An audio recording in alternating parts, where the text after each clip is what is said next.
In your opinion, what are the points of contact between art, science, and technology? Science is actually looking at the low-hanging fruit. It is looking at that what we call objectivity. These are things which we can basically experience together, which we can share together, which we can reproduce. But the world is more than that which is objective or which is objectivity. And I think that other practices like the arts are exploring that. And they are creating subjectivity. They are creating the possibility for individuals to explore their relationship to the world. And I think this is a difference between the arts and the sciences. But I think that this difference should be celebrated and should basically give a right for both, for the existence of science and also for the existence of the arts. Tell us about your field of research and your project in this field. I'm working for the BioArt Society, which is an association in Helsinki, based in Finland. And we are an organization which is fostering interdisciplinary work between the arts and the sciences. And here we focus especially on biology, ecology, and the life science. We have a space in Helsinki where we have exhibitions, where we have seminars and workshops, but we also have an artist residency at the Kilpisjärvi Biological Station up in the north, in the Sami territory, where we receive every year between 15 and 20 local and international artists to work in this kind of very unique subarctic environment in Finland.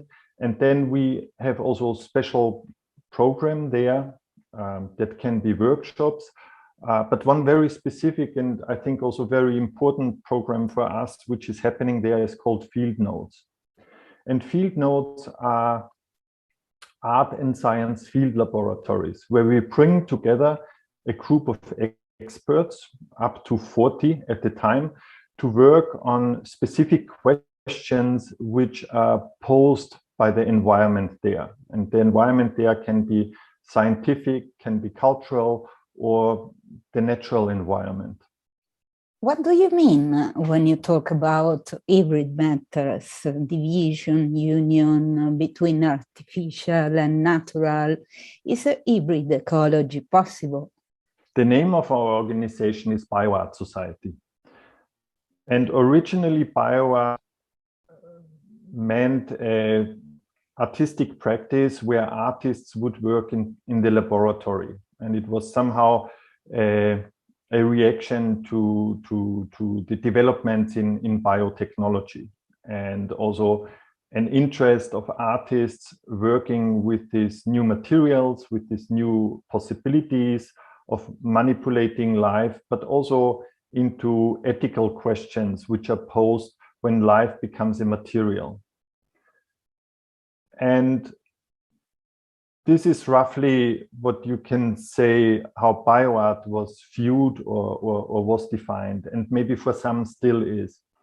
But we soon kind of realized that you cannot look at the laboratory without looking at the environment, because these technologies at some point will join the environment intentionally or unintentionally.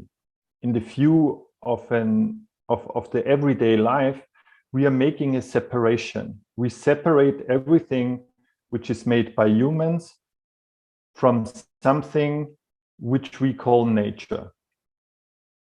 A concept which we also developed actually in the period of enlightenment to set us aside from nature.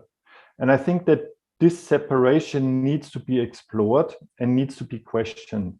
So the idea to start to think about that and to call it an hybrid environment or a hybrid ecology was to have a starting point to talk about this separation.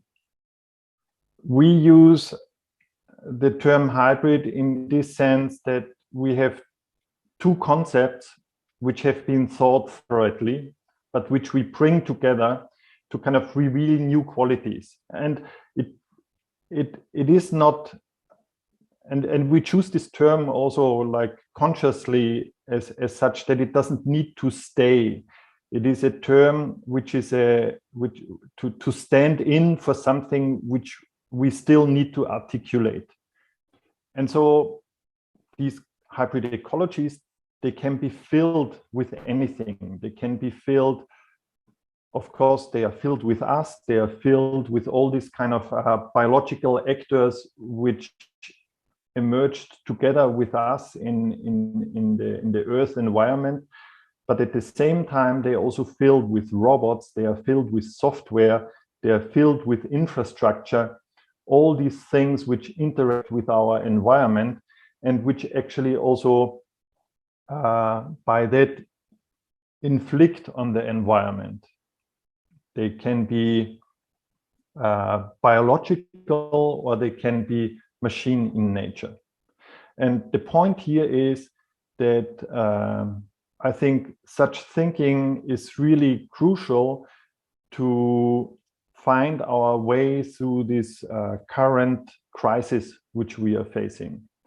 Because we need to realize as a collective that the way we are treating our environment is actually the way we are treating ourselves. We basically harm the basic of our conditions of life. And by making this division between human and nature, we actually support that kind of thinking, because we think that there will be always a place somewhere where everything is basically still okay. But that is not the case, because all these actors which we set free in our environment are reaching every single point on the planet. Which different perspective you use for work about the nuclear contemporary and nuclear deep future?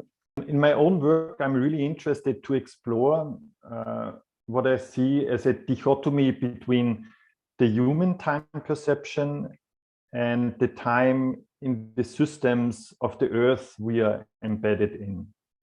So we have to find ways to think about intergenerational justice, where we take responsibility for what we are doing now and be conscious about what those actors do to the life environment over time, in a time where we might not be here anymore, or where the planet might have changed completely. Finland is the first country which decided to build a permanent nuclear waste storage facility.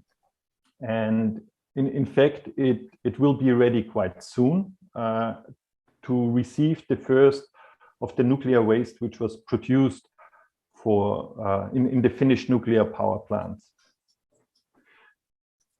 And it will receive nuclear waste until 2120. I will not be alive anymore. Many of my colleagues will not be alive at that time anymore.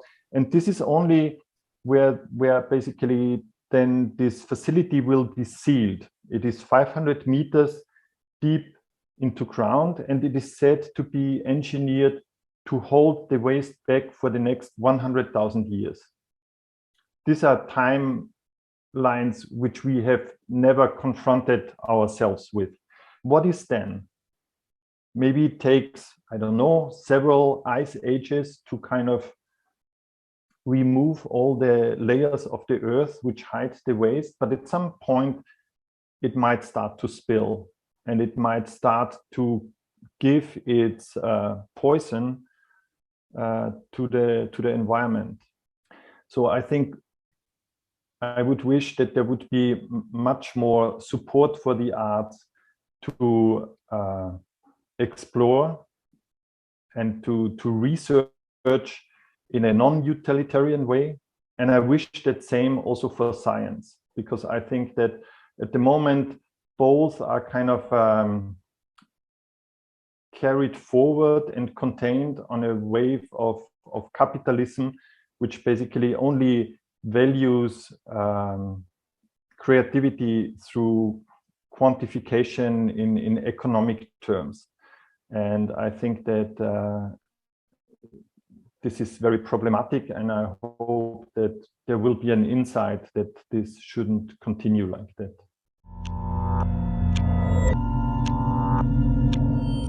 Erich Berger è un artista, curatore e operatore culturale con sede a Helsinki. Dirige la BioArt Society, che costruisce ponti interdisciplinari tra arte e scienza. I suoi interessi artistici risiedono nei processi che indaga attraverso installazioni, situazioni, performance e interfacce.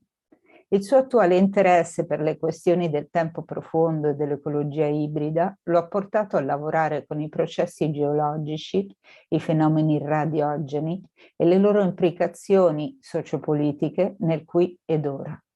Il pluripremiato lavoro di Berger è stato ampiamente esposto in vari musei e gallerie in tutto il mondo.